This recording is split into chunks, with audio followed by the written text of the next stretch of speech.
अपघातात 2 नाती आणि मुलाचा मृत्यू. बारामतीमधून एक काळीज पिळवटून टाकणारी घटना समोर आली. बारामतीच्या खंडोबा नगर येथील भागात रविवारी भयंकर अपघात झाला. डंपरने बाईकला धडक दिल्याने झालेल्या या अपघातात वडील आणि सोबत असलेल्या 2 चिमुकल्या मुलींचा दुर्दैवी अंत झाला. या घटनेनंतर मुलगा आणि 2 नातींच्या मृत्यूचा धक्का सहन न झाल्याने सेवानिवृत्त शिक्षक राजेंद्र आचार्य यांचाही मृत्यू झाला. एकाच घरातील चौघांचा असा दुर्दैवी शेवट झाल्याने बारामती शहर सुन्न झाले आहे.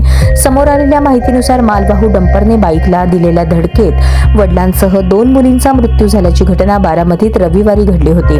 मोरगाव रस्त्यावरील महात्मा फुले चौकात सकाळी 11:30च्या सुमारेस हा अपघात झाला.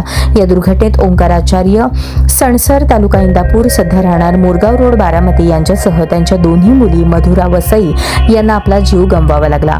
ओंकार यांचा जागीच मृत्यू झाला तर त्यांच्या 2 मुलींचा उपचारादरम्यान मृत्यू झाला. घटनेनंतर आचार्य कुटुंबावर दुःखाचा डोंगर कोसळला.